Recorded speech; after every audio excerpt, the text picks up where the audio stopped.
ये test series उन अभ्यर्थियों के लिए जो बीपीएससी टीआरई 4 की प्रिपरेशन कर रहे हैं। हालांकि अभी रोस्टर क्लियरेंस का लगा हुआ है, देखते हैं कब तक क्लियर होता है। तो ये पूरी बुक है, इसमें 10 प्रैक्टिस सेट दिए गए हैं, काफ़ी एनसीईआरटी और एससीईआरटी को मिलके बनाया गया इसमें। तो मैंने बताया भी था आपको एससीईआरटी पढ़नी है, एनसीईआरटी पढ़नी है, तो उसी हिसाब से ये भी टेस्ट सीरीज है, डिज़ाइन की गई है। तो चलिए आज देखते हैं। टेस्ट नंबर 1 है इसका। देखिए, प्रैक्टिस सेट स्टार्ट करने से पहले अगर आप चैनल पर नए हैं तो प्लीज़ चैनल को सब्सक्राइब कर लीजिएगा, और एक हाइप का बटन होता है उसे भी दबा दीजिएगा, और ये छोटे यूट्यूबर्स के लिए है। और बाकी मैं इसमें काफ़ी जो इन्फॉर्मेटिव वीडियोज़ लाता रहता हूँ, आप जुड़ सकते हैं चैनल पे। देखिए, पहला क्वेश्चन है, ये अंग्रेजी भाषा, इसमें जो लैंग्वेज का पेपर होता है, 2 भाषाएँ होती है इसमें, अंग्रेजी हिंदी, और ये 30 नंबर का होता है भाषा लैंग्वेज वाला। तो इसमें देखिए पहला जो है इंग्लिश का है, इंग्लिश में देखते हैं। पहला क्वेश्चन है, इसमें देखिए आर्टिकल बनना है, ए एंड द, आप सभी ने पढ़े होंगे, ठीक है। तो आई हैव सो मैनी, तो इसमें सो मैनी में क्या हो जाएगा, इसमें देखिए नन ऑफ द एबव है, ठीक है। इसमें कोई भी आर्टिकल का यूज़ नहीं होगा, ठीक है।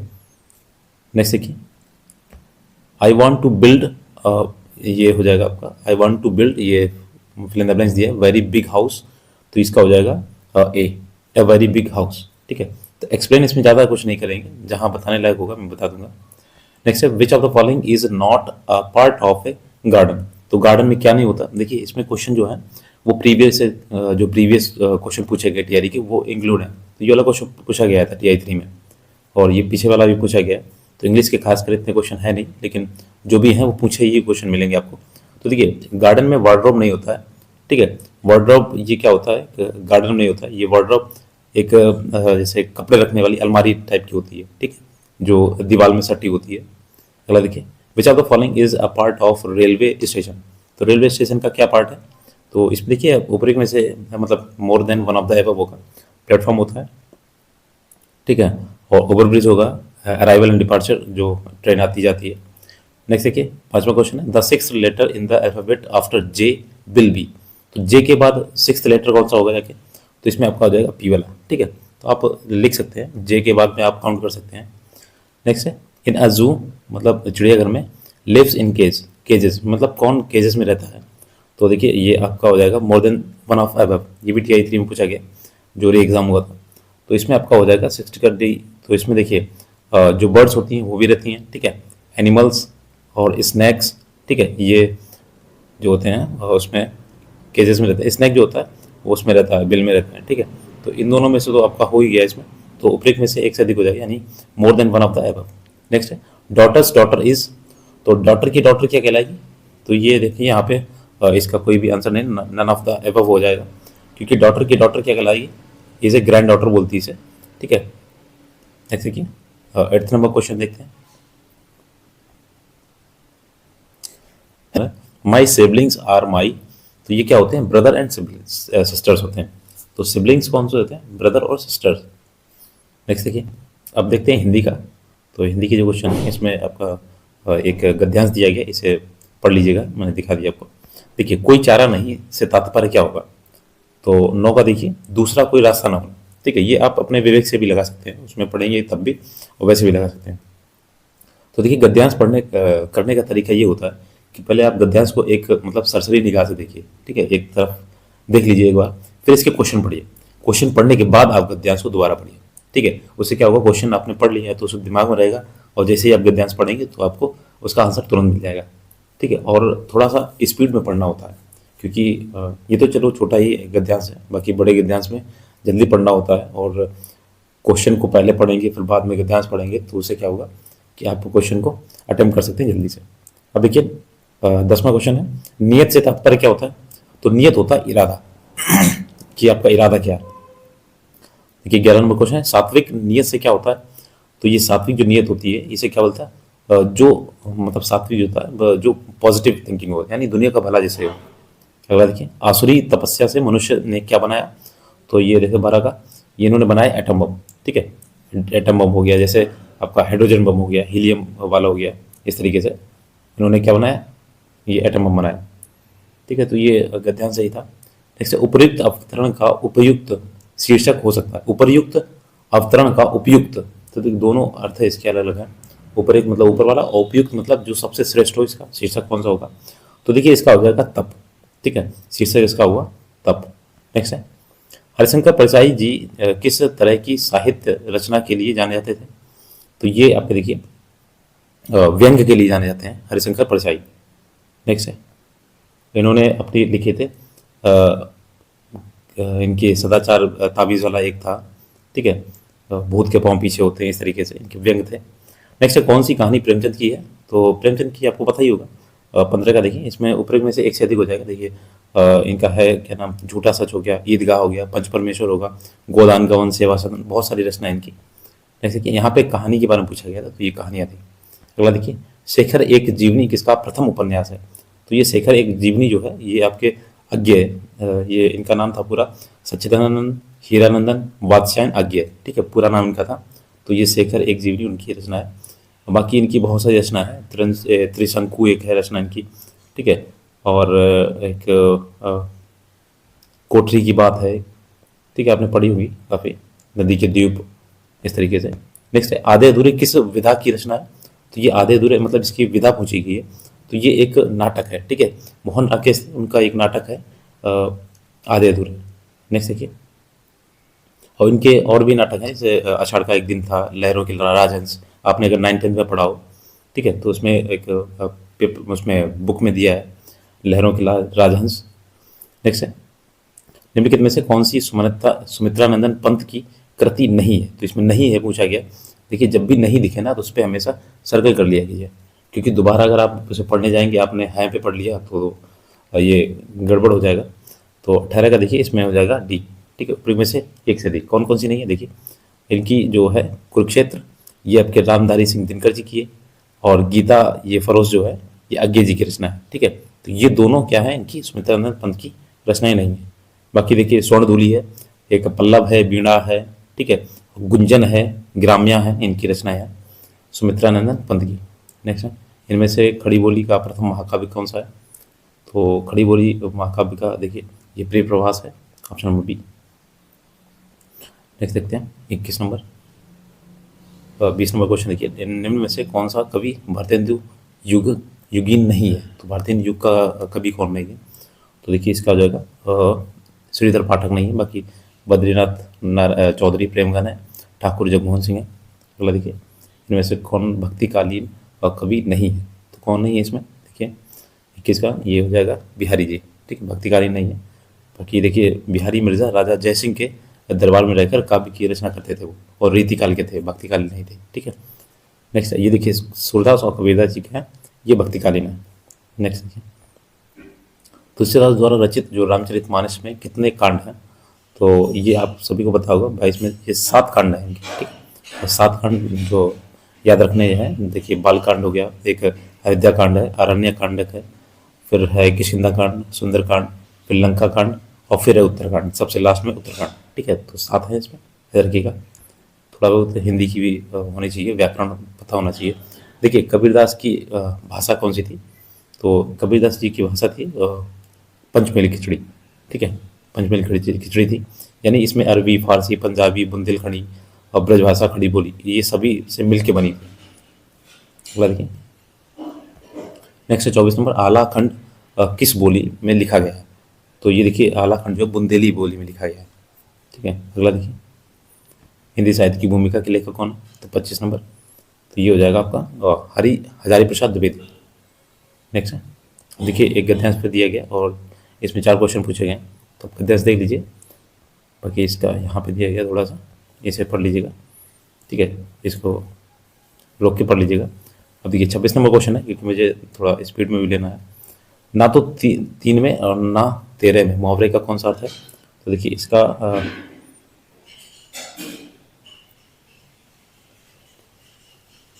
ये हो जाएगा आपको किसी भी गिनती में ना आना, मतलब ना 3 में ना 13 में, ये मुहावरा है। ठीक है, अगला देखिए 27 नंबर क्वेश्चन है, भत्सरना का क्या तात्पर्य होता है? तो ये देखिए ये होता है निंदा या तिरस्कार, जैसे निंदा और तिरस्कार करना, तो एक तरीके का मतलब वैसा शब्द है। ठीक है, लेखक की परेशानी क्या कारण था? तो जब आप उसका पढ़ेंगे गद्यांश, इसमें पता चले आपको कि जो लेखक है और उनके जैसे साहित्यकारों को भविष्य कभी क्षमा नहीं करेगा, जैसे भीष्म को आज तक क्षमा नहीं किया गया। गलत देखिए, ऑप्शन नंबर ए हो जाएगा इसका। 29 नंबर, भीष्म पितामह को क्षमा क्यों नहीं किया गया? तो देखिए 29 नंबर का हो जाएगा पहला वाला, कौरवों की सभा में भीष्म ने द्रौपदी का भयंकर अपमान देखकर भी मौन धारण कर लिया था उस समय, इस वजह से उन्हें क्षमा नहीं किया गया। अगला देखिए, और 30 नंबर क्वेश्चन, इसका लास्ट क्वेश्चन है, ठीक है, भाषा का। लेखक को किस यथार्थवाद से राहत मिली? तो देखिए ये आपके लेखक भीष्म नहीं थे और उनसे अवस्था में, ज्ञान में, प्रतिभा में बहुत आगे बहुत से ज्ञानी गुणी लोग भरे पड़े थे। उन्हें भविष्य नामक महादुरंतर जंतु से डरना चाहिए। अगला देखिए, अब देखते हैं सामान्य अध्ययन, जो कि कितना था, 40 नंबर का होता है, ठीक है। ये 5 पार्ट में होता है, ठीक है। इस तरीके से 5 पार्ट होते हैं इसके, और सब होते हैं 5-5 नंबर के, नहीं इसमें 8-8 नंबर के होते हैं 5 पार्ट, ठीक है। देखिए आपको दिखाते हैं, इसमें 8 नंबर का मैथ होगा, 8 नंबर का रीजनिंग, इस तरीके से होंगे, ठीक है। तो जनरल मैथ है, इनमें से कौन सी भिन्न सबसे बड़ी? तो ये आपका हो जाएगा ऑप्शन नंबर सी, 11/24, ठीक है। तो आप निकाल सकते हैं, इसमें हल कर लीजिएगा, बाकी मैं क्वेश्चन करा दे रहा हूँ। 5/12 और 12/5 का योग कितना होगा? तो इनको जोड़ना है और नीचे का एलसीएम लेना है, उस तरीके से निकालेंगे। तो ये हो जाएगा आपका ऑप्शन नंबर बी, 169/60, ठीक है। बाकी अगर वर्गमूल या ले सकते हैं तो कर लीजिएगा उसका। नेक्स्ट है, देखिए 7569 का वर्गमूल कितना होगा? ये हो जाएगा आपका 33 का 87, ठीक है। ऑप्शन नंबर बी हो जाएगा।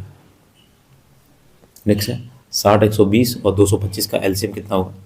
तो एलसीएम देखिए इसमें जो होता है लघुत्तम समापर्थक होता है, तो ये 34 का हो जाएगा। देखिए ऑप्शन नंबर बी, ये हो जाएगा आपका 1800, ठीक है। 1800 एक ऐसी संख्या है जो तीनों से कटेगा।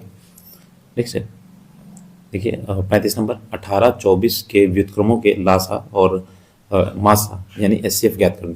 तो 18 और 24 के व्युत्क्रमों के लासा और मासा दोनों को निकालने।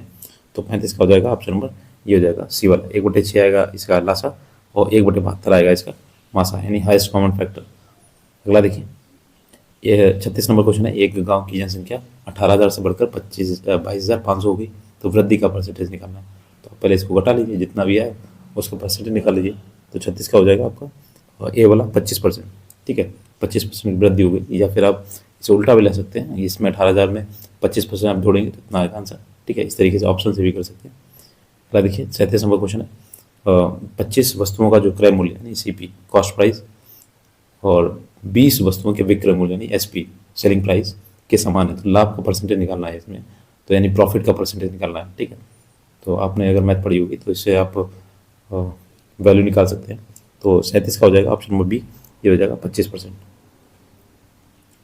नेक्स्ट है, 3 दिन का 30 घंटे के साथ अनुपात ज्ञात करना है।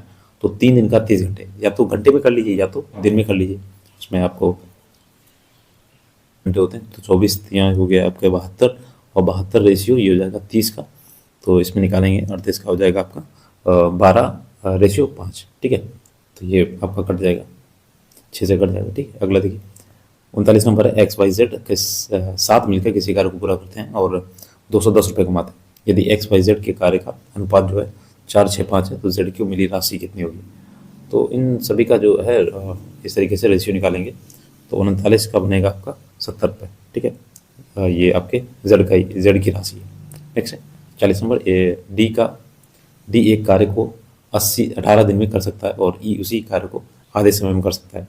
यदि दोनों एक साथ कार्य करें तो वह कार्य समाप्त करने में कितना समय लगेगा? तो 40 नंबर क्वेश्चन है, ये ऑप्शन नंबर ए यानी 6 दिन लगेगा, ठीक है। तो खुद से कर लीजिएगा। नेक्स्ट 41 नंबर, देखिए पाइप ए और पाइप बी क्रमशः 10 घंटे और 15 घंटे में एक खाली टैंक को भर सकते हैं। दोनों टैंक को मतलब इसमें रिक्त स्थान दिया गया, घंटे में एक साथ भर सकते हैं। तो एक साथ कब भरेंगे? तो 41 का देखिए ऑप्शन नंबर बी हो जाएगा, 6 घंटे में भर देंगे एक साथ दोनों, ठीक है। तो आपने इसमें भी लासा वगैरह लेना पड़ता है। यहाँ पे जैसे ए बी है तो 10 ये हो गया, ये 15 हो गया, फिर इनका लासा लेना पड़ेगा, ठीक, फिर इसको डिवाइड करके ऐसे निकालना पड़ेगा। नेक्स्ट है 42 नंबर, देखिए 4.5% प्रति वर्ष की दर से 4 वर्ष 6 माह में 2400 पर प्राप्त होने वाला साधारण ब्याज क्या होगा? तो ऐसा ही निकालना है इसमें, ऐसा इक्वल टू क्या होता है, PRT/100, ठीक है। तो इस तरीके से निकाल सकते हैं। तो इसका 42 का देखिए कितना आ जाएगा, ये हो जाएगा आपका ऑप्शन नंबर ए 486। ठीक है, मैं आंसर बता रहा हूँ सीधा, 486 रुपये। अगला देखिए 43 में कितने समय में 8,750 का साधारण ब्याज 8% की वार्षिक दर से मूलधन का 6/25वां हो जाएगा। तो 43 का देखिए ये हो जाएगा 3 वर्ष में। ठीक है, इसमें एन की वैल्यू निकालनी होती है। अगला देखिए 44 नंबर है, मीना एवं शीना की वर्तमान आयु का अनुपात 4:3 है। 6 वर्ष बाद मीना की आयु 26 वर्ष हो जाएगी और शीना की वर्तमान आयु कितनी होगी। तो 44 का देखिए ऑप्शन नंबर सी हो जाएगा 15 वर्ष। अगला देखिए 45 नंबर क्वेश्चन है, कार ए की गति 80 किलोमीटर प्रति घंटा है। यह 6 घंटे में एक निश्चित दूरी को तय करता है और बी उस समय में ए से 60 किलोमीटर कम दूरी को तय कर सकती है। कार बी की गति कितनी होगी। तो 45 का देखिए हो जाएगा ऑप्शन नंबर बी यानी 70 किलोमीटर पर घंटा। अगला देखिए 46 नंबर, एक बस 90 किलोमीटर प्रति घंटे की गति से दौड़ रही है। यह 20 सेकंड में कितनी दूरी तय करेगी। तो 46 का देखिए ऑप्शन नंबर हो जाएगा 500 मीटर। ठीक है, अगला देखिए 47 नंबर क्वेश्चन है, धारा की दिशा में एक आदमी की चाल 15 किलोमीटर प्रति घंटे है और धारा की चाल 2.5 किलोमीटर प्रति घंटा है। धारा के विपरीत उसकी चाल ज्ञात करनी है। तो देखिए ये हो जाएगा 47 का 10 किलोमीटर प्रति घंटा, ऑप्शन नंबर ए। नेक्स्ट एक संभव त्रिभुज का जो शीर्ष लंब है 15 सेंटीमीटर है, इस त्रिभुज का क्षेत्रफल निकालना है। तो संभव मतलब जिसकी तीनों भुजाएं बराबर थी। तो इसका 48 हो जाएगा option number B 75√3 centimetre square. ठीक है, तो क्षेत्रफल है तो वर्ग स्क्वायर जो भी है वर्ग सेंटीमीटर या वर्ग मीटर में आएगा। अगला देखिए 49 नंबर, एक 28 सेंटीमीटर व्यास वाले अर्धवृत्त की परिधि कितनी होगी। तो पाई का वैल्यू दिया है 22/7, तो 49 का हो जाएगा आपका ये हो जाएगा 72 सेंटीमीटर। ठीक है, इसका निकाल लीजिएगा। नेक्स्ट व्यास है तो इसका अर्धव्यास निकालना पड़ेगा आपको, यानी कि त्रिज्या अर्धव्यास जो होती है। देखिए 50 नंबर क्वेश्चन है, त्रिज्या r वाले एक गोले तथा त्रिज्या r एवं ऊंचाई 2r वाले एक बेलन के आयतन का जो है अनुपात निकालना है। तो देखिए 50 का हो जाएगा ऑप्शन नंबर ए 2:3 का। नेक्स्ट है देखिए ये एक समीकरण दिया गया है, इस समीकरण को जब x³ - 2 से विभाजित करना है तो शेषफल क्या निकलेगा। तो देखिए 51 का हो जाएगा ऑप्शन नंबर ए यानी 3। नेक्स्ट देखिए 170, ये देखो 52 नंबर क्वेश्चन है, 170 परिवारों के एक सर्वेक्षण में 115 कॉफ़ी, 110 चाय, 130 दूध पीते हैं। इसके अलावा 85 कॉफ़ी और दूध, 75 कॉफ़ी और चाय, 95 चाय और दूध, 70 तीनों पीते हैं। पता करें कि कितने कॉफ़ी और दूध का उपयोग करते हैं लेकिन चाय का नहीं करते हैं। ठीक है, तो वेन आरेख से आप इसे लगा सकते हैं। देखिए 52 का हो जाएगा ऑप्शन नंबर ए हो जाएगा 15। ठीक है, तो ये वेन डायग्राम बनता है इस तरीके से, तो उससे भी कर सकते हैं। ठीक है, 53 नंबर क्वेश्चन है, यदि tan a + cot a = 2 है तो tan² a + cot² a का मान ज्ञात करना है। तो 53 का देखिए ऑप्शन नंबर बी हो जाएगा यानी 2 हो जाएगा इसका आंसर। ठीक है, तो क्वेश्चन निकाल लीजिएगा। देखिए इसका अगर डायरेक्ट भी निकालना है, tan a cot a का वैल्यू = 2 दिया गया, तो tan a में कौन सा होता है एंगल, तो 45, और कॉट का भी अगर 45 निकालेंगे तो भी उसका भी एक वैल्यू आएगा 1 1। ठीक है, तो यहाँ पे 45 यहाँ पे रखेंगे, 45 यहाँ रखेंगे। इसकी वैल्यू 1 होती है, 1 का स्क्वायर करेंगे तो 1 ही रहेगा, प्लस 1 का स्क्वायर करेंगे तो 1 रहेगा, तो इनको ऐड करेंगे 2 ही आएगा। ठीक है, सिंपल क्वेश्चन है। नेक्स्ट देखिए 54 नंबर क्वेश्चन है, साइन 120 डिग्री और साइन 240 डिग्री, साइन 270 का 70 डिग्री का मान ज्ञात करना है। देखिए 54 का क्वेश्चन है, ऑप्शन नंबर सी 3/4। ठीक है, तो 120 का आता है वैल्यू, निकाल लीजिए पहले। जैसे कि दिए गए आंकड़े जो हैं इनका बहुलक निकालना है, तो बहुलक जो बहुत बार आया हो। ठीक है, तो इसमें देखिए बहुलक क्या है, तो 55 का हो जाएगा, ये होगा 4। ठीक है, 4 ही 2 बार आया। अगला देखिए उस विकल्प का चयन करना जिसके शब्दों के बीच वैसा ही संबंध हो जैसा संबंध दिए गए युग्म के शब्दों के बीच हो। तो रेप्टाइल्स, क्रोकोडाइल्स यानी सरीसृप, मगरमच्छ। ठीक है, तो 56 का देखिए ऑप्शन नंबर हो जाएगा ये सी हो जाएगा। स्तनधारी क्या है, बाघ, बाघ एक स्तनधारी है। अगला देखिए क्वेश्चन, इसमें एक ये रीजनिंग का क्वेश्चन है, फिक्चर्स का जो कोड है 64 है और नोवाइस का कोड है 36। तो इस भाषा में ट्रायल का क्या कोड होगा। तो 57 का देखिए ऑप्शन नंबर सी यानी 25 निकलेगा इसका आंसर। अगला देखिए 4 संख्याएं दी गई हैं, इनमें से 3 किसी तरीके से भिन्न है, तो असंगत को निकालना है इसमें। तो 58 का देखिए ऑप्शन नंबर ए 2306, ये एक अलग है इस तीनों से। नेक्स्ट देखिए 59 नंबर क्वेश्चन है, इसमें जो क्वेश्चन मार्क दिया है इसके हिसाब से क्या आएगा, तो 59 का हो जाएगा ऑप्शन नंबर ए, ये 40 आएगा। ठीक है, तो मैथ का मैं ऐसे ही बता दे रहा हूँ क्योंकि इसमें टाइम बहुत ज़्यादा लगेगा। बाकी आप इसे पॉज करिए, खुद से लगाइए। ठीक है, मैथ्स जो है वो दूसरे के लगाने से नहीं आएगी। ठीक है, मैं आंसर ही बता सकता हूँ और हल करने के लिए भी आपको आंसर दिखा दूंगा ज़्यादा से ज़्यादा, लेकिन अगर आप खुद से लगाएंगे ना तभी हो पाएगा, क्योंकि मैथ रीजनिंग ऐसी चीज़ है जो आप प्रैक्टिस करेंगे, जितनी प्रैक्टिस करेंगे उतना आएगा। अब देखिए इसमें से इसमें कौन सा समूह जो है उससे संबंधित नहीं है। ठीक है, तो इसमें जो विसंगत है उसे निकालना। तो देखिए 60 का ऑप्शन नंबर सी हो जाएगा एन एम। अगला देखिए, देखिए यहाँ पे आकृति दी गई और इसमें क्वेश्चन मार्क, यानी यहाँ पे क्या आएगा, किस वैल्यू आएगी, कैसी वैल्यू आएगी, तो ऑप्शन नंबर बी हो जाएगा इसका 14। ठीक है, निकालिएगा अपने आपसे। अगला देखिए 62 नंबर है, इसमें भी क्वेश्चन मार्क की जगह क्या लिखना है, तो ये आपका हो जाएगा 62 का हो जाएगा ऑप्शन नंबर बी, ये हो जाएगा 27। नेक्स्ट है, एक छात्र अपने कक्षा अध्यापक को तलाशते हुए 110 मीटर पूर्व में चलता है, फिर वह दाएं मुड़ता है और 40 मीटर चलता है, उसके बाद वह फिर दाएं मुड़ता है और 50 मीटर चलने के बाद वह अपने कक्षा अध्यापक के कर्मचारी कक्ष स्टाफ रूम में पहुंचता है, लेकिन वहाँ कक्षा अध्यापक नहीं मिलते, इसलिए वहाँ से वह अपने उत्तर दिशा में 120 मीटर चलता है और अपने कक्षा अध्यापक से मिलता है। तो शुरुआती बिंदु से कितनी दूरी पर वह अपने कक्षा अध्यापक से मिला, तो 63 का देखिए ऑप्शन नंबर हो जाएगा बी वाला, ये देखिए 100 मीटर। ठीक है, तो आप इसे डायग्राम के माध्यम से बना सकते हैं। पहले चारों दिशाएं लिख रही पूरा पश्चिम उत्तर दक्षिण, फिर जैसा बोलता जाए उस तरीके से बढ़ाते जाइए। अब देखिए 64 नंबर है, एक परिवार में 6 लोग हैं, A B C D E F G. ठीक है, ई एफ तक है और सी बी का पिता है, ए एफ की माता है, डी बी का बेटा है, ई बी की पत्नी की सास है, एफ जो है डी की बहन है, सी ई से किस प्रकार संबंधित है। तो 64 का देखिए ऑप्शन नंबर सी हो जाएगा, ये पति हो जाएगा, हस्बैंड। ठीक है, रक्त संबंध क्वेश्चन है। यहाँ पर देखिए A plus B equal to B A का भाई है, A minus B equal to A B की माँ है, ए इंटू बी का मतलब है ए बी का पिता है। ठीक है, तो इस तरीके से संक्रिया दी गई और इसमें बताना है। तो ए डिवाइड बाई बी का अर्थ है ए बी का बेटा है, तो इस तरीके की ये संक्रिया दी गई। इसमें एस का आर से क्या संबंध होगा।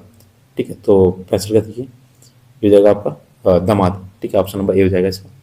नेक्स्ट है 66 नंबर, देखिए बेन आरेख दिए गए विकल्प का सर्वश्रेष्ठ जो निरूपण है वो क्या होगा, मतलब इसमें कौन सी चीज़ है जो सटीक बैठती है। तो देखिए 66 का हो जाएगा ऑप्शन नंबर बी, माँ बहनें और बेटियाँ। ठीक है, नेक्स्ट देखिए, अब यहाँ पे त्रिकोण दिया गया और जो संख्या की विध नहीं है तो उस समुच्चय को इसमें से देखना है। देखिए आपका 67 का हो जाएगा ये 1 2 3 ऑप्शन नंबर बी। ठीक है, इसमें निकाल दीजिएगा। अगला देखिए 3 कथन दिए गए हैं इसमें, देखिए सभी मुर्गियाँ अंडे हैं और सभी पक्षी अंडे हैं और सभी अंडे शेर हैं। तो इसके निष्कर्ष निकालते हैं। देखिए कथन दिए गए, निष्कर्ष क्या, सभी मुर्गियाँ शेर है, कुछ शेर अंडे हैं, सभी पक्षी शेर हैं। तो ये देखिए आपका इसका हो जाएगा ऑप्शन नंबर ए। ठीक है, निष्कर्ष केवल जो निष्कर्ष है दूसरा और तीसरा अनुसरण करता है, दूसरा वाला और तीसरा वाला।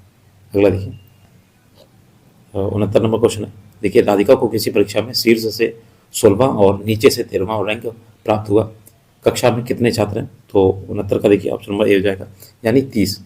इसमें कितने छात्र हैं, 30 छात्र। अगला देखिए, यदि 12 मई 2011 को गुरुवार था तो 10 मई 2004 को सप्ताह का कौन सा दिन था, तो 70 का हो जाएगा ऑप्शन नंबर ए, ये था सोमवार। ठीक है, अगला देखिए, एक निश्चित कोड भाषा में ये लैंडमार्क को इस तरीके से लिखा गया, तो नोटबुक को किस तरीके से लिखेंगे, तो 71 का देखिए ऑप्शन नंबर ए हो जाएगा। ठीक है, अब देख लीजिए इसमें। नेक्स्ट है 72 नंबर है, कौन सी उत्तर आकृति प्रश्न आकृति के पैटर्न को पूरा करेगी।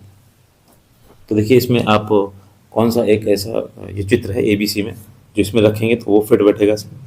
तो देखिए इसमें आ जाएगा आपका ऑप्शन नंबर ये सी वाला। ठीक है, इसमें रखिएगा तो ये फिट बैठेगा इसका, बाकी ये उल्टे बने हुए हैं। नेक्स्ट देखिए 73 का है, एक कागज़ के टुकड़े को इस तरीके से फोल्ड किया गया। ठीक है, पहले इस तरीके से किया गया, फिर इसको इससे और फिर इसमें ये कट किया गया। तो जब इसको खोलेंगे तो किस तरीके की आकृति बनेगी वो बताना है। ठीक है, तो 73 का हो जाएगा ये बी वाला, इस तरीके से आकृति बनेगी। ठीक है, ऐसा करना है तो आप वहीं पे एक कागज़ लीजिए और तुरंत बना के देख लीजिए। ठीक है, तो क्वेश्चन आपका 1 नंबर आराम से मिल जाएगा। दी गई आकृति में कितने त्रिभुज हैं, तो त्रिभुज निकालना है। 74 का हो जाएगा सी, यानी 14। ठीक है, 14 त्रिभुज है। देखिए यदि एक दर्पण दिया गया, यहाँ पे दर्पण रखा गया तो इसको इस तरीके बनाना है, तो अपने पेन से ही ड्रॉ कर लीजिए। ठीक है, कौन सी चीज़ किस तरफ दिखेगी। तो देखिए 75 का हो जाएगा ये ए वाला, ए पार्ट इस तरीके से दिखेगा, ये देखिए रिफ्लेक्ट होगा इस तरीके से। नेक्स्ट है, देखिए इसमें से पासे दिए गए तो दो दर्शाने वाले का जो फलक है उसके विपरीत फलक कौन सा होगा। तो 76 का देखिए ऑप्शन नंबर ए, ये 6 होगा। ठीक है, 2 के विपरीत में 6, देखिए 2 के विपरीत में 6 निकालना है तो आपको इससे पेयरिंग करानी पड़ेगी। ठीक है, 5 का 5 है, 3 का 4 में जाएगा। ठीक है, 3 का 4 में जाएगा और 1 का 1 में, 2 का 6 में जाएगा इस तरीके से। 77 का देखिए ये आपके कुछ शब्द दिए गए, सबको उसमें किस तरीके से अरेंज होंगे। ठीक है, मान लीजिए आपके पास डिक्शनरी है तो उसमें किस तरीके से आप इसे अरेंज करेंगे। तो ऑप्शन नंबर बी हो जाएगा, 4 2 5 3 1 इस तरीके से आप अरेंज करेंगे। नेक्स्ट है, देखिए पब्लिकेशन का इसमें जो इसके जो सब इसमें दिए गए हैं एलिमेंट्स हैं, यानी जो लेटर्स दिए उनसे कौन सा शब्द नहीं बनाया जा सकता। तो देख लीजिए जो चीज़ इसमें ना हो वो नहीं बनाई जा सकती है। देखिए ये आपका 78 का हो जाएगा ऑप्शन नंबर ए, लेंथ नहीं बनाया जा सकता क्योंकि इसमें ई नहीं है। अगला देखिए 79 नंबर है, यदि ए का मतलब घटना है, बी का मतलब गुणा है, सी का मतलब जोड़ है, डी का मतलब भाग है, तो निम्नलिखित में से इस व्यंजक को किस फॉर्म में लिखेंगे और इसका उत्तर क्या आएगा। तो इसका आएगा ऑप्शन नंबर बी यानी 9 आएगा उत्तर। ठीक है, उस तरीके से चिन्ह लगा लीजिएगा। अब देखिए कथन दिया गया, पौधों के वैज्ञानिक अध्ययन को वनस्पति विज्ञान के रूप में जाना जाता है। अगला देखिए, और कारण क्या है, देखिए निष्कर्ष क्या निकला, वनस्पति विज्ञान में हमें मानव व्यवहार को समझने में मदद करता है। दूसरा क्या, वनस्पति विज्ञान पशु शरीर को समझने में मदद करता है। तो देखिए ऑप्शन नंबर ये हो जाएगा, ऑप्शन नंबर ये सी वाला। ठीक है, ये हो जाएगा सी वाला। ना तो निष्कर्ष ए एक, ना तो निष्कर्ष 2 अनुसरण करता है। अगला देखिए 81 नंबर, निम्नलिखित में से किस पुरातात्विक स्थल पर गर्त आवासों के प्रमाण मिले। देखिए 80 नंबर क्वेश्चन जो थे वो आपके हो गए हैं। ये आपके 81 नंबर यहाँ से आपका जी से स्टार्ट होता है। तो ये कहाँ पे प्रमाण मिले 81 का, देखिए ऑप्शन नंबर सी बुर्जुम। तो ये देखिए बुर्जुम जो है वो कश्मीर में, और कश्मीर में ये गर्त आवास मिले मतलब भूमि के नीचे। तो इसमें क्या था कि जो इसमें मालिक मर जाता था उसके साथ में फालतू कुत्ते को भी साथ में दफना दिया जाता था। तो याद रखिएगा बुर्जुम का। अगला देखिए, भगवान गौतम बुद्ध के जीवन काल के दौरान 7वीं और 6ठी शताब्दी ईसा पूर्व में कितनी महान शक्तियाँ महाजनपद अस्तित्व में थी। तो देखिए 82 का क्या हो जाएगा, तो महाजनपद के बारे में आपने सुना होगा। तो ये आपके 16 महाजनपद थे, षोडश बोला जाता था। तो ये गौतम बुद्ध के बाद में ये 16 थे। ठीक है, गौतम बुद्ध का जब जन्म हुआ था 563 ईसा पूर्व में हुआ था, कपिलवस्तु के निकट एक लुम्बिनी शहर है। ठीक है, गांव था मतलब उस समय, अभी शहर है। तो वहाँ पे 6ठी शताब्दी ईसा पूर्व में इनका जन्म हुआ था, याद रखिए। अगला देखिए, मलिक इख्तियार उद दीन अल दुनिया ने रजिया सुल्तान को निम्न में से किस किले में कैद किया था। तो ये ऑप्शन नंबर बी, ये बठिंडा के किला मुबारक में कैद किया था। तो जो रजिया सुल्तान थी ये 4 वर्ष तक इन्होंने शासन किया था और पहली शासिका थी दिल्ली सल्तनत में जो महिला शासिका थी। 184 नंबर, दीवाने कोही के रूप में विख्यात कृषि विभाग किसके द्वारा बनाया गया था। तो देखिए ये आपके ऑप्शन नंबर इसमें देखिए ई दिया है, ऊपर में से कोई नहीं है। तो जो दीवाने कोही या दीवाने अमीर को कोही भारत के इतिहास में सल्तनत काल में स्थापित हुआ था। और तुगलक एक शासक था मोहम्मद बिन तुगलक। ठीक है, MBT बोलते थे मोहम्मद बिन तुगलक। इसने इस विभाग का जो मालगुजारी की व्यवस्था इसने देखभाल कराया था और इसमें सुविधाएं बहुत सारी दी थी। ये किसी विभाग का एक तरह कार्य करता था। ठीक है, इसमें उपयोग में से कोई नहीं। नेक्स्ट, निम्न में से कौन सी घटना 1905 में बंगाल विभाजन से पूर्व घटित हुई थी। तो ये देखिए 85 का हो जाएगा ऑप्शन नंबर सी, चापेकर बंधुओं द्वारा प्लेग कमिश्नर की हत्या कर दी गई थी। ठीक है, उसके बाद ये इनकी जो गिरफ्तारी हुई थी उसके विरोध में जो जलियांवाला जहाँ पे हत्याकांड हुआ था तो वहाँ पे उसका विरोध कर रहे थे, उसमें लाठियाँ और मतलब गोलियाँ चलाई गई थी। ठीक है, 86 नंबर क्वेश्चन है, रोलेट एक्ट की प्रतिक्रिया के रूप में जो राष्ट्रीय अपमान दिवस के रूप में आयोजित किया गया था। तो 86 का दिया ऑप्शन नंबर बी, ये 6 अप्रैल 1919 को राष्ट्रीय शोक दिवस भी मनाया गया था इसी टाइम पे। नेक्स्ट देखिए,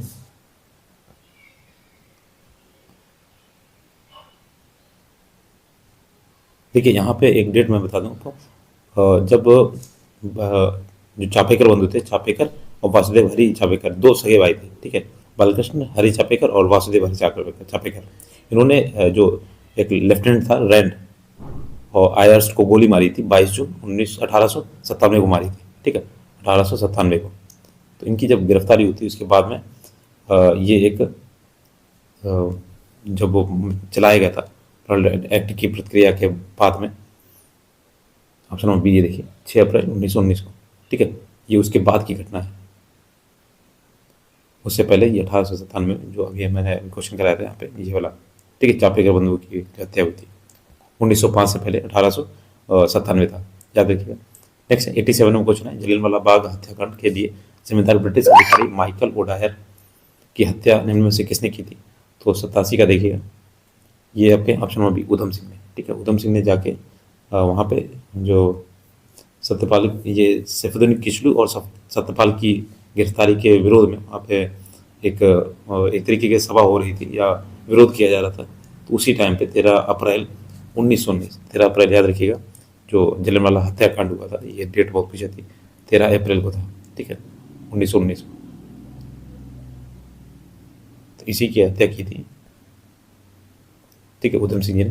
नेक्स्ट 88 नंबर के क्वेश्चन है, निम्नलिखित नेताओं में से कौन काकोरी ट्रेन डकैती मामले में अभियुक्त नहीं था? तो ये क्वेश्चन पूछा गया था, ठीक है। 88 का हो जाएगा, ये हो जाएंगे इसमें उपयुक्त में एक से अधिक है। देखिए जो इसमें शामिल जो थे 88 का, इसमें थे आपके राम प्रसाद बिस्मिल सबसे पहले, फिर अशफाकुल्ला खां थे, और रोशन सिंह राजेंद्र लाहिड़ी थे, इनको अभियुक्त बनाया गया था और फिर इन्हें फांसी दे दी गई। लेकिन जो भगत सिंह थे और राजगुरु इस मामले में अभियुक्त नहीं बनाया गया था। तो इनमें से एक से अधिक विकल्प हो सकते हैं, ठीक है। भगत सिंह, ये आपके, और राजगुरु, ठीक है। तो इनमें से अभियुक्त कौन नहीं बनाया गया था, ये पूछा गया था, ठीक है। शामिल सभी थे इसमें। नेक्स्ट है 89 नंबर, चंपारण सत्याग्रह निम्न में से किस वर्ष शुरू हुआ था? तो 1917 में, याद रखिएगा, जब महात्मा गांधी दक्षिण अफ्रीका से बाहर यहाँ आए थे देश में, तो उस समय 1917 में, एक 1916 का भारतीय राष्ट्रीय कांग्रेस अधिवेशन हो रहा था। तो ये आपके बिहार के एक रामचंद्र शुक्ल थे, तो वहाँ पे गए थे, गांधी जी को आमंत्रण किया था, चंपारण के बारे में बताया था। तो 1917 में इन्होंने पहला जो आंदोलन था इन्होंने चालू किया था, जो बगान मालिक थे उनके लिए किया था। देखिए 90 नंबर क्वेश्चन है, गांधी जी ने कौन सा वर्ष था? 1918 में अहमदाबाद में क्या सूत्री मिल श्रमिकों को साथ लेकर एक सत्याग्रह का आयोजन किया था। 1917 में बिहार में किया था, उसके बाद में 1918 में इन्होंने अहमदाबाद में किया था। अगला देखिए, निम्नलिखित में से किस देश से होकर भूमध्य रेखा नहीं गुजरती है? तो जो भूमध्य रेखा यानी 0 डिग्री जो अक्षांश रेखा है, वो कौन से देश से नहीं गुजरती है? देखिए 91 का हो जाएगा ऑप्शन नंबर ये बी, थाईलैंड से नहीं गुजरती है, ठीक है। गैबन, योगांडा से गुजरती है। और देखिए 13 देश होते हैं भूमध्य रेखा पर, 13 देश इसमें गुजरते हैं। तो देखिए नाम मैं बता दूं, इक्वाडोर है, कोलंबिया है, ब्राज़ील है, साओटोम है, साओटोम एक प्रिंसेस, दो मिला के बना, मतलब दोनों नाम है, साओटोम और प्रिंसेस। गैबन है, कांगो गणराज्य है, कांगो लोकतांत्रिक गणराज्य है, युगांडा है, केन्या है, सोमालिया है, मालदीव है, इंडोनेशियन और किरिबाती, ठीक है। सीक्वेंस याद रखिएगा, याद हो जाएगा। देखिए 92 नंबर क्वेश्चन, भारत किस देश के साथ अब सबसे लंबी सीमा साझा करता है?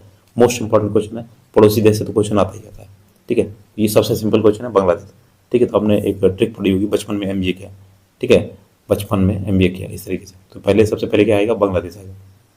अगला देखिए, निम्नलिखित में से किस, और देखिए इसमें बता भी दें मैं आपको कि जो बांग्लादेश की सीमा है वो कितनी है? तो 4096 है, ठीक है। रट दीजिए, ये पॉइंट में कुछ लिखा हुआ है, ठीक है, याद रखिए, लेकिन 4096 याद रखिए सबसे ज़्यादा। और सबसे कम किस में लगती है? तो अफगानिस्तान में 106 किलोमीटर, अफगानिस्तान से सबसे कम सीमा जो लगती है 106 किलोमीटर। नेक्स्ट है 93 नंबर क्वेश्चन, निम्नलिखित में से किसे श्वेत पर्वत यानी व्हाइट माउंटेन के नाम से भी जाना जाता है? तो 93 का हो जाएगा, ऊपरी में से कोई नहीं। देखिए जो धौलागिरी पर्वत है उसे संस्कृत में धवल की उपाधि दी है, धवल शब्द से व्युत्पन्न हुआ, यानी धवल मतलब होता है श्वेत, ठीक है। तो श्वेत पर्वत किसे कहा जाता है? धौलागिरी को। तो इसमें कोई ऑप्शन दे दिया है। अगला देखिए 94 नंबर क्वेश्चन है, भारत सरकार के पर्यावरण और वन मंत्रालय के तहत एक वैधानिक स्वायत्त निकाय राष्ट्रीय जैव विविधता प्राधिकरण की स्थापना किस वर्ष हुई थी? तो 94 नंबर ऑप्शन नंबर बी हो जाएगा, यानी 2003 में। अगला देखिए 1972 में पश्चिम बंगाल वन विभाग ने राज्य के दक्षिण पश्चिम जिलों में निम्न कोटिकृत ये वन जो है, ये साल के जो वन है, साल के वनों को पुनर्जीवित करने में अपनी विफलताओं को स्वीकार किया था। नेक्स्ट एक वन जीव संरक्षण अधिनियम आया था 1972 में, याद रखिएगा, ठीक है, 72 में। 1973 में क्या आया था? 1973 में आया था प्रोजेक्ट टाइगर, ठीक है, याद रखिएगा, ये पूछा जाता है बहुत, ये एक जो आपके एनवायरनमेंट के क्वेश्चन है। देखिए बेसल प्रोटोकॉल निम्न में से किससे संबंधित है? तो 96 का देखिए ऑप्शन नंबर सी, ये खतरनाक अपशिष्ट पदार्थों के सीमा पार स्थानांतरण से संबंधित है, ठीक है। तो ये 1989 में बेसल स्विट्जरलैंड में है। बेसल अभी समय हस्ताक्षर किए गए थे इसमें कुछ देशों ने, ये प्रोटोकॉल जो खतरनाक था उसके ऊपर। नेक्स्ट है 97 में क्वेश्चन है, संयुक्त राष्ट्र ग्रीन जलवायु कोष का मुख्यालय किस देश में नहीं है? तो किस में नहीं है? तो ऑप्शन नंबर डी, उपरोक्त में से एक से अधिक। देखिए ये इसकी स्थापना 2010 में की गई थी, संयुक्त राष्ट्र ग्रीन जलवायु कोष। इस देखिए इसमें क्या है, ये इसका जो मुख्यालय दक्षिण कोरिया में, ठीक है, दक्षिण कोरिया में एक जगह है सोंगडो, ठीक है। और इसमें यूएसए एवं कनाडा में मुख्यालय नहीं है। तो यूएसए और कनाडा इन दोनों में नहीं, ये आपका मुख्यालय नहीं है, तो दक्षिण कोरिया में, याद रखिए। देखते हैं, देखिए 98वां क्वेश्चन है, हमारे पर्यावरण के प्रति असंवेदनशीलता के कारण निम्न में से कौन सा पादप विलुप्त होने के कगार पर है? तो ये आपका है हेलिएंथस एनुअस, ठीक है। नेक्स्ट देखिए, और इसकी केवल 60 प्रजातियां ही पाई जाती हैं। अगला देखिए 99वां क्वेश्चन है, लाओ खोवा वन्यजीव अभ्यारण्य भारत के उत्तर पूर्व राज्य में किस नदी के दक्षिणी तट पे स्थित है? तो ऑप्शन नंबर ए, ये ब्रह्मपुत्र नदी के दक्षिणी तट पे स्थित है, और इसकी स्थापना 1972 में की गई थी, ठीक है। इसका जो क्षेत्रफल है वो 70.13 पर किलोमीटर है। नेक्स्ट देखिए, तो इसमें क्या है, भैंसे और एक सींग वाले। अगला देखिए 100 नंबर क्वेश्चन है, Indira Gandhi memorial tulip garden जो एशिया का सबसे बड़ा ट्यूलिप गार्डन है, कहाँ से थे? तो 100 का देखिए ऑप्शन नंबर सी, ये श्रीनगर में, ठीक है। ये भी TI3 में पूछा गया और बहुत फेमस था उस समय, ये करंट का क्वेश्चन था। और ये ट्यूलिप गार्डन जो था ये 2007 में यहाँ पे ट्यूलिप समारोह मनाया गया था। अगला देखिए, अब देखिए 101 नंबर क्वेश्चन है, भारत सरकार अधिनियम 1919 को किस और नाम से जाना जाता है? तो ये हो जाएगा ऑप्शन नंबर ई, ये ऊपर में से कोई नहीं है। तो देखिए ये भारत शासन अधिनियम जो है मॉन्टेग्यू चेम्सफोर्ड सुधार के नाम से भी जाना जाता है। और एक है 1909 वाला, ठीक है, इसे बोलते हैं मार्लियामेंटो सुधार, ठीक है। तो ये भी सब बेकारी वाले थे, सुधार कुछ नहीं था। तो ये दो याद रखिए, ये मॉन्टेग्यू चेम्सफोर्ड सुधार और 1909 वाला ये आपके मार्लियामेंटो सुधार। इसमें सांप्रदायिकता बढ़ गई थी। देखिए अगर वीडियो अच्छा लगा तो प्लीज़ हाइप कर दीजिएगा और लोगों के साथ शेयर जरूर कर दीजिएगा। देखिए 102 नंबर क्वेश्चन है, सभा के विचार विमर्श के लिए मार्गदर्शन करने के लिए उद्देश्य संकल्प आंदोलन का प्रारंभ जो हुआ था द्वारा किया गया था, किसके द्वारा? तो ये हो जाएगा आपके जवाहरलाल नेहरू द्वारा किया गया था। तो ये देखिए 13 दिसंबर को एक ऐतिहासिक उद्देश्य आया था, इन्होंने प्रस्ताव प्रस्तुत किया था 13 दिसंबर 1946 में। देखिए भारतीय संविधान का निम्न भागों में से कौन सा भाग इसके संशोधनों के लिए प्रक्रियाओं का विवरण देता है? तो इसमें पूछा गया है कौन सा भाग जो है संशोधन कराता है। तो ये आपका ऑप्शन नंबर बी हो जाएगा, भाग 20। तो भाग 20 में क्या है, संशोधन कर सकते हैं, मतलब किसी भी चीज़ में संशोधन करना हो तो उसी के अकॉर्डिंग चलना पड़ेगा। ठीक है 104 नंबर क्वेश्चन देखते हैं, भारत के संविधान का निम्नलिखित में से कौन सा अनुच्छेद उपाधियों के उन्मूलन से संबंधित है? देखिए 104 का हो जाएगा ऑप्शन नंबर सी, ये है 18, अनुच्छेद 18। देखिए अनुच्छेद जो 5 है ये आपके संविधान के प्रारंभ में जो नागरिकता है उसके बारे में बताएगा। 26 में क्या है, धार्मिक कार्यों के प्रबंध की स्वतंत्रता है। अगला देखिए, भारतीय संविधान का कौन सा अनुच्छेद राज्यपाल की सभी कार्यपालिका शक्तियों से संबंधित है? तो 105 का हो जाएगा ऑप्शन नंबर सी, अनुच्छेद 154।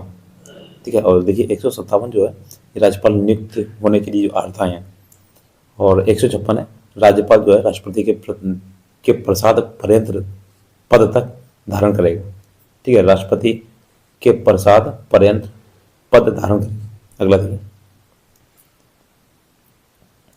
जैसे कि 106 नंबर, ये भारत के संविधान के निम्नलिखित भागों में से कौन सा भाग नागरिकता से संबंधित है?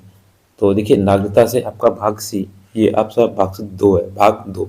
ठीक है, ऑप्शन नंबर सी है। और देखिए भाग जो 6 इसमें राज्य के बारे में, ठीक है, और भाग 8 जो भाग 8 है, सॉरी भाग 8 इसमें संघ राज्य क्षेत्र है, और भाग 2 आपका ये नागरिकता हुई। ठीक है, अगला देखते हैं, कोई भी व्यक्ति भारतीय प्रधानमंत्री के रूप में अधिकतम कितनी बार सेवारत हो सकता है? तो देखिए इसमें 107 का ऑप्शन नंबर ए, कोई सीमा नहीं है, ठीक है। लेकिन जो अमेरिका है, अमेरिका में क्या है कि वो 2 बार, मिनिमम 2 बार भारत का प्रधानमंत्री सॉरी भारत का नहीं, वहाँ का प्रधानमंत्री बन सकता है 2 बार चुनाव लड़। इसमें क्या है, आप कई बार जितनी बार चाहें आप पद के लिए योग्य हैं, ठीक है। भारत में अगर देखिए प्रश्नकाल के बाद लोकसभा के किसी सदस्य द्वारा जनता के महत्व के किसी निश्चित विषय पर विचार विमर्श हेतु कार्यकारी का ध्यान आकर्षण के लिए रखा गया प्रस्ताव क्या कहलाता है? तो ये कहलाता है आपका स्थगन प्रस्ताव। 109 नंबर है, निम्नलिखित में से कौन राज्य की विधान परिषद में कुछ करने की शक्ति रखता है? तो 109 का देखिए ये है संबंधित राज्य के राज्यपाल, ठीक है, तो वहाँ का गवर्नर। अगला देखिए 110 नंबर क्वेश्चन है, भारतीय संविधान के निम्नलिखित में से किस अनुच्छेद में ये वर्णित है कि संसद के पास संघ सूची में शामिल किसी भी मामले के संबंध में कानून बनाने की विशेष शक्तियां? तो देखिए ये आपके अनुच्छेद 246 में वर्णित है, और 200 ये आपके 352, 362 ये से संबंधित नहीं है। अगला देखिए की जो इकाई है वो क्या है? तो फिजिक्स का क्वेश्चन है, ये एंगस्ट्रॉम बोलते हैं इसे, ठीक है। ऑप्शन बी हो जाएगा, एंगस्ट्रॉम होता है 111 का। देखिए इसका जो एंगस्ट्रॉम जो होता है वो 10⁻⁻10 मीटर के बराबर होता है, 1 एंगस्ट्रॉम, ठीक है। ये एंगस्ट्रॉम ऐसे लिखा जाता है, ए उसके ऊपर 0, ठीक है। अगला देखिए पानी के अंदर ध्वनिक संकेतों का पता लगाने के लिए किस चीज़ का यूज करते हैं? तो 112 का जो option number C, hydrophone. Next निम्न में से कौन सा युग्म सही नहीं?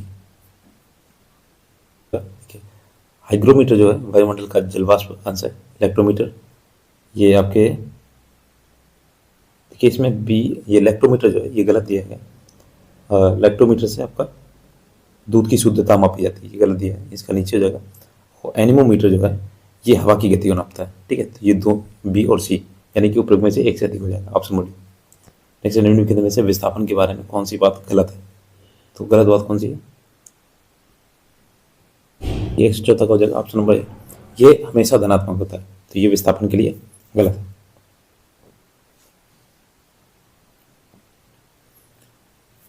तो इसका देखिए याद रखिएगा, ये धनात्मक नहीं होता है, ये दूरी सदैव, ये हमेशा धनात्मक होता है। दूरी सदैव धनात्मक में होती है, लेकिन विस्थापन होता है वो जरूरी नहीं है, ठीक है। अगला देखिए फ़ारेनहाइट स्केल पर भापांक यानी स्टीम पॉइंट क्या होता है?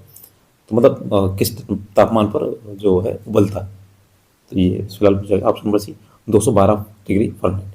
अभी के जो 212 डिग्री फ़ारेनहाइट है इसे 100 सेंटीग्रेड के बराबर मान सकते हैं, क्योंकि जो पानी होता है वो 100 डिग्री सेंटीग्रेड पर उबल जाता है।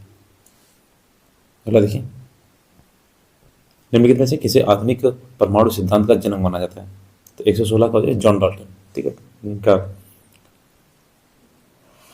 इनका एक मॉडल है, इसमें बोला गया जो प्रत्येक अतिसूक्ष्म अविभाज्य कणों से मिलकर बना है जो तत्व होता है जिसको क्या बोलते हैं? परमाणु बोलते हैं।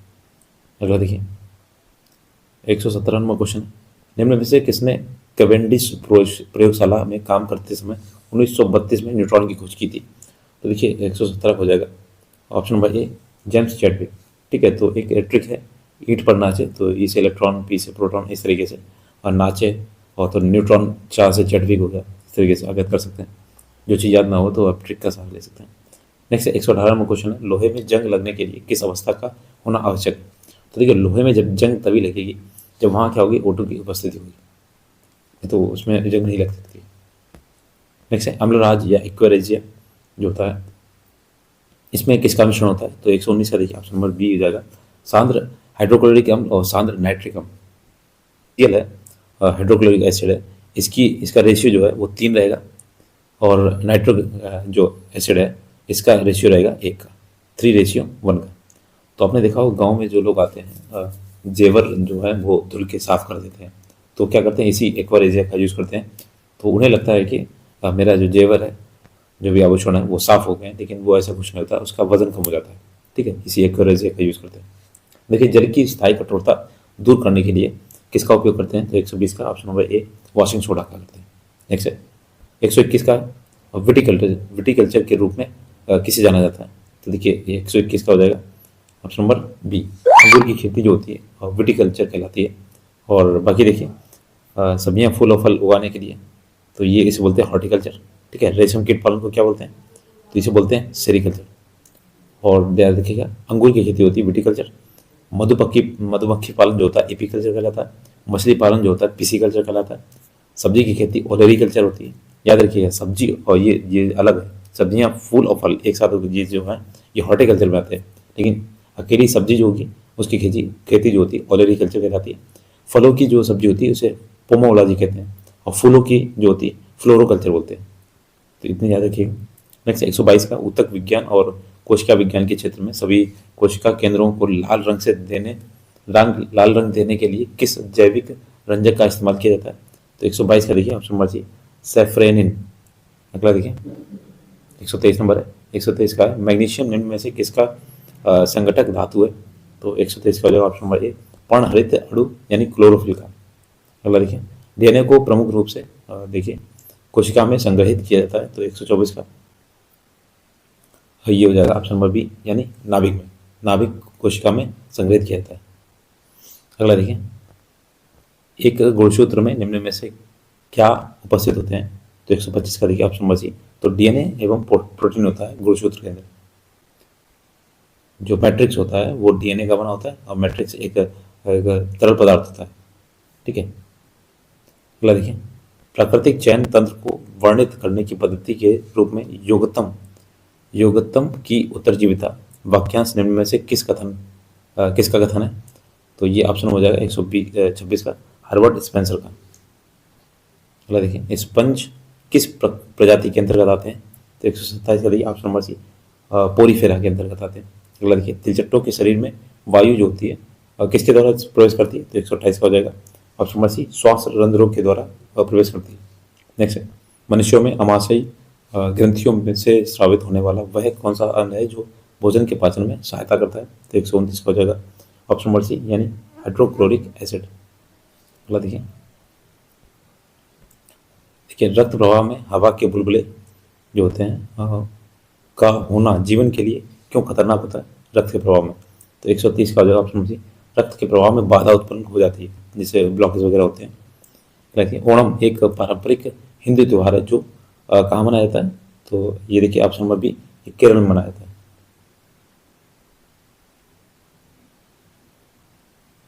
अगला देखिए 132 नंबर, बाला सरस्वती किस शास्त्रीय नृत्य की प्रमुख प्रतिपादक थी, तो 132 का हो जाएगा ऑप्शन नंबर बी, यानी भरतनाट्यम की। अगला देखिए हरिप्रसाद चौरसिया का संबंध निम्नलिखित में से किस वाद्य यंत्र से, तो 133 का हो जाएगा ऑप्शन नंबर सी, बांसुरी से। अगला देखिए किस भारतीय राज्य में गमछा एक सांस्कृतिक प्रतीक है, तो 134 का ऑप्शन नंबर सी, असम का है। ठीक है, गमछा या गमोछा ये एक सांस्कृतिक प्रतीक है, एक प्रकार का शॉल होता है, ये असमी समाज की विशिष्ट पहचान को प्रदर्शित करता है। असम में इसे बिहुवान के नाम से भी जानते हैं। ठीक है, जैसे बिहार में भी गमछा यूज होता है। अगला देखिए प्लेइंग इट माई वे पुस्तक के लेखक का नाम बताइए, तो 135 का option number A, Sachin Tendulkar. ठीक है, अगला देखिए 136 नंबर क्वेश्चन है, भारत के सर्वोच्च नागरिक सम्मान प्रतिष्ठित भारत रत्न से सम्मानित होने वाले पहले जो संगीतकार का नाम क्या था, तो 136 का option number A, MS Subbulakshmi.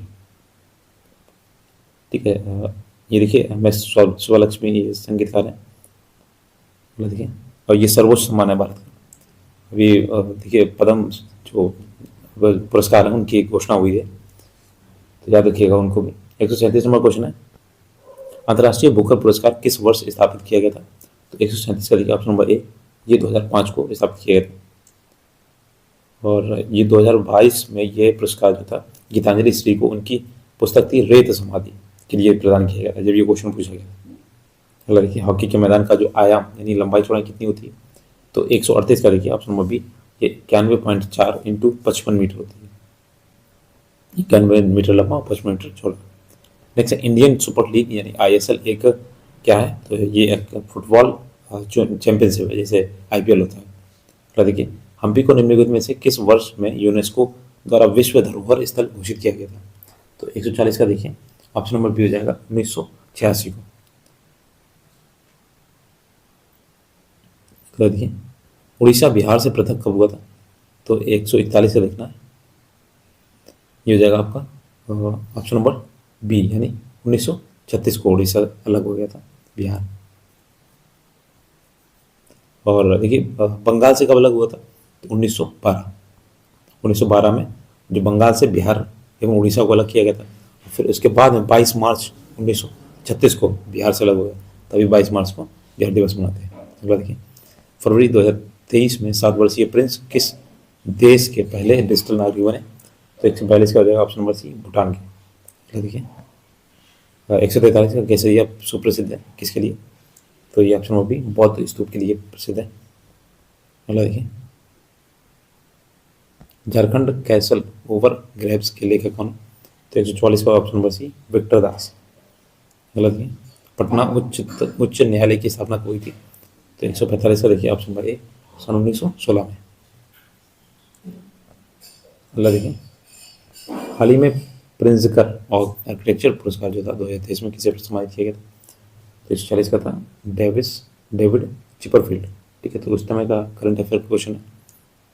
अगला देखिए, 147 का 95वां ऑस्कर पुरस्कार समारोह में सर्वश्रेष्ठ शॉर्ट फिल्म डॉक्यूमेंट्री श्रेणी में भारत की द एलिफेंट